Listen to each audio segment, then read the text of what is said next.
نے اپنی شہادت سے پہلے کہا فزت برب کعبہ، میں رب کعبہ کی قسم کامیاب ہوا۔ یہ بہت بڑی بات تھی، اور اس پر جو شخص یہ اعلان کرے کہ میں کامیاب ہوا، اس کی زندگی کا ایک ایک لمحہ کامیاب تھا، ان کا ایک ایک عمل اللہ کی راہ میں تھا، ایک ایک کلمہ ان کا خدا مشیت ایزی کے مطابق تھا۔ تو ہمیں ان سے ان کے نقش قدم پر چلنا ہے، ان کے کردار کو دیکھنا ہے، ان کے گفتار پر ہمیں عمل کرنا ہے، اگر ہم چاہتے ہیں کہ ہم بھی ان کے نقش قدم پر چل کر دنیا سے جب جائیں تو کامیاب ہو، کامران ہو۔ پر محمد والے محمد صلی اللہ علیہ وسلم، ہمیں ان سے محبت کرنی پڑے گی، ان سے مودت رکھنی پڑے گی، اور یہ محبت اور مودت کا تقاضا یہ ہے، مودت اور محبت کا تقاضا یہ ہے کہ ہم وہ کام کریں جو ان کو پسند ہے، اور وہ کام نہ کریں جو ان کو پسند نہیں۔ اگر کوئی انسان یہ کہے کہ میں تم سے محبت کرتا ہوں، اپنے دوست سے، اپنے بھائی سے، اپنے والد سے، اپنے عزیز سے، لیکن اس کی خواہشات اس کے برخلاف چلے تو یہ محبت نہیں، یہ صرف لبوں کی محبت ہے۔ اصل محبت وہ ہے جو ایسے کام کرے جو جس سے محبت کرتا ہے اس سے ناراض نہ ہو۔ یہ ہم اہل بیت سے محبت کا دعویٰ ہر آدمی کرتا ہے، اور واقعی سچے بھی ہوں گے، ہمارے ہیں بچے، لیکن یہ ان کا عملی ثبوت اس وقت ہے جو وہ چاہتے ہیں ہم اس طرح ہم اپنی زندگی گزاریں۔ بھائی محمد والے محمد صلی اللہ علیہ وسلم،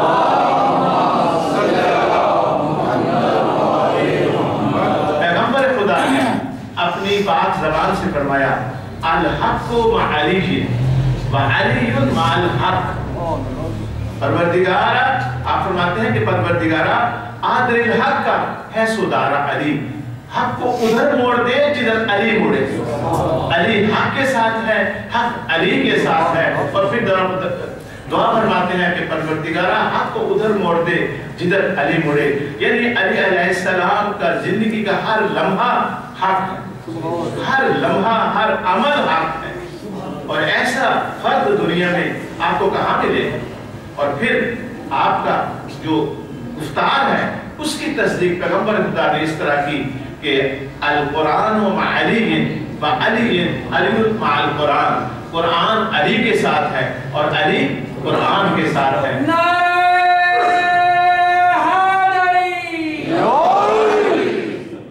تو قرآن کس کا کلام ہے؟ پر پاک پروردگار کا کلام ہے۔ جب علی علیہ السلام کا ہر کلمہ قرآن کے عین مطابق ہے، کوئی ایک کلمہ قرآن کے مخالف نہیں، تو ہمیں کہنا پڑے گا کہ علی علیہ السلام کا ہر گفتگو، ہر ان کا ارشاد عین قرآن ہے، عین مشیت خدا ہے، اور علی کا ہر عمل حق ہے۔ علی علیہ السلام پیغمبر خدا کے ساتھ ہو تو بھی حق پر، اور اگر شب ہجرت پیچھے رہ کر ان کے بستر پر سوئیں تو بھی حق پر ہے، جنگوں میں رسول اللہ کے ساتھ ہو تو بھی حق پر ہے، اور اگر خیبر میں پیچھے رہیں اور پیغمبر خدا بعد میں بلائیں تو بھی حق پر ہے، اور پھر اگر ان کو علم دیں پھر بھی حق پر ہے، مدینہ میں 25 سال خاموشی سے زندگی گزار دیں وہ بھی پھر بھی حق پر ہے، اور اگر کوفہ میں سلونی قبل ان تفقدونی کا دعویٰ کریں تو بھی حق پر ہیں۔ اگر احد کے میدان میں حفاظت رسول کریں تو بھی حق پر ہیں، اور جس طرح ان کا ہر عمل حق ہے اسی طرح ان کا ہر کلمہ بھی حق ہے۔ بس محمد والے محمد صلی اللہ علیہ وسلم، بس اگر ہمیں اس زندگی میں کامیاب ہونا ہے اور اس دنیا سے جب جائیں تو ہم بھی کامیاب ہوں، تو ہمیں علی علیہ السلام کی مکمل اتباع کرنی پڑے گی، مکمل اتباع کرنی پڑے گی، ان سے محبت کرنی پڑے گی، ان سے مودت رکھنی پڑے گی۔ یہ ایک ایسا اصول ہے جو ہمیں اس دنیا سے جاتے ہوئے ہمیں کامیابی سے ہمکنار کر سکتا ہے۔ آئیے سب سے پہلے